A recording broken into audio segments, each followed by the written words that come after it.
Maths या तो बच्चों का फेवरेट सब्जेक्ट होता है या फिर बच्चे बहुत ज़्यादा डरते हैं। तो ऐसा क्योंकि या तो वो फेवरेट है या फिर वो बिल्कुल ज़ीरो है, एवरेज ऐसा क्यों नहीं कि एवरेज है बच्चा? बहुत ही अच्छा सवाल है, क्योंकि मैथमेटिक्स तो बहुत दुश्मन है लोगों की।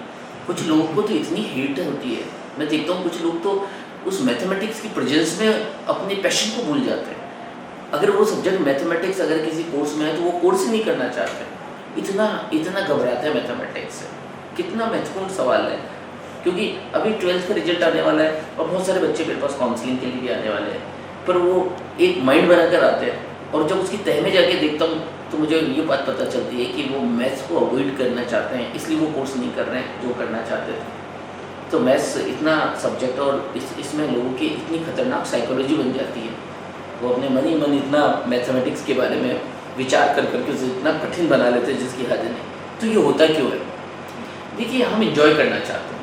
हमारे माइंड के भी दो पार्ट हैं, कॉन्शियस और सबकॉन्शियस।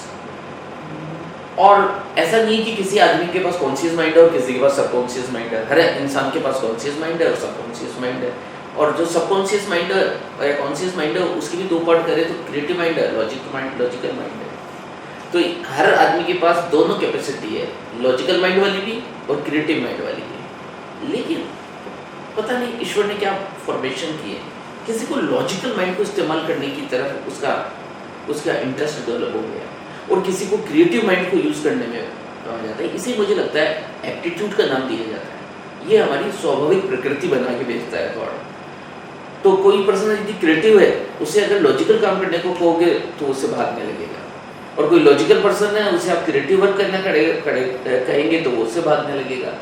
कहने का मतलब है इंसान अपने इंटरेस्ट के हिसाब से अपने कोर्स का सिलेक्शन करना चाहता है, क्योंकि उसमें उसको मज़ा आया है।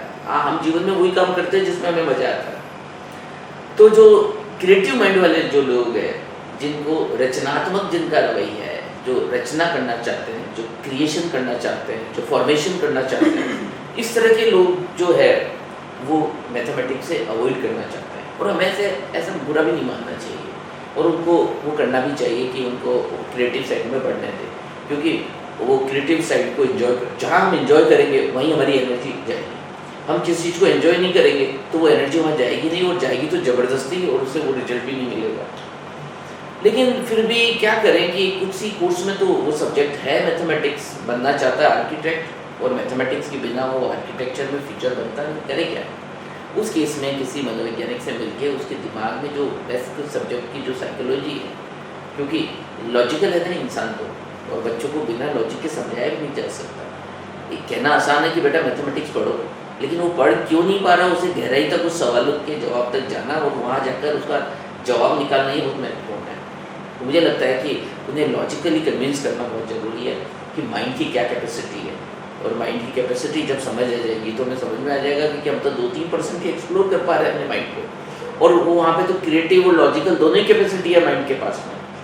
सो उन्हें कोई कन्विंस करे और उन्हें ये बताए, तो मैं कुछ साइंटिफिक फैक्ट्स भी कई बार बोला हूँ, आज वापस दोहरा देता हूँ कि हम हमारी क्षमताओं का, मानसिक क्षमताओं का सिर्फ 2% इस्तेमाल कर पाए, और बहुत बड़े वैज्ञानिक जैसे न्यूटन या आइंस्टाइन ये उसे 10% तक एक्सप्लोर कर पाए।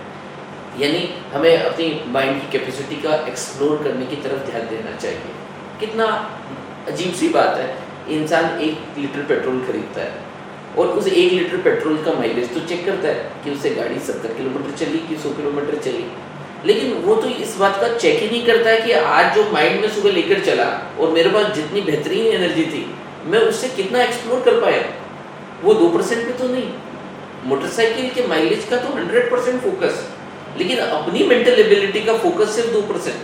कितना अजीब सी बात है। हमारी पूरे माइंड के अंदर कितने न्यूरॉन्स हैं और हमारी पूरी बॉडी में कितने सेल्स हैं, लगभग 30 से 50 ट्रिलियन सेल हमारी बॉडी में घूम रहे हैं। हर सेल की मेमोरी पावर लगभग 8 GB के बराबर है। हर सेल के अंदर 20 से 30 ट्रिलियन लगभग DNA। कितने कमाल के हम लोग हैं। बात इसकी है कि हम उसे कैसे एक्सप्लोर करते हैं, हम अपने आप को जान पाते हैं या नहीं जान पाते। अगर युवाओं को ये बात समझ आ जाए, अगर उन्हें ये बात कन्विंस कर सके तो मैथ्स तो बहुत आसान लगने लगेगी। मैथ्स कोई मुश्किल सब्जेक्ट नहीं है, बात इंटरेस्ट की है, बात नासमझी की है, बात ज्ञान की है। अगर हम उसे ठीक से अगर समझ पाए और अगर हम उन बच्चों को कन्विंस कर पाए ये बात और उन्हें फोकस से जोड़ पाए, क्योंकि मैथ्स में बहुत फोकस चाहिए, क्रिएटिव माइंड में इतना फोकस नहीं चाहिए, क्योंकि क्रिएशन होता है जब आप फोकस हटा देते हैं, तब आउट ऑफ बॉक्स जाकर कोई चीज़ फॉर्म करते हैं। क्रिएटिव माइंड को फोकस कम चाहिए, लेकिन लॉजिकल माइंड को बहुत फोकस चाहिए। अगर हम बच्चों को फोकस सिखा सके तो मैथमेटिक्स सीखी जा सकती है। तो और अगर आप किसी आर्टिस्ट को फोकस सिखा दे तो वो नया कल्पना करना ही बंद कर देगा और चीज़ें आगे नहीं बढ़ पाएगी।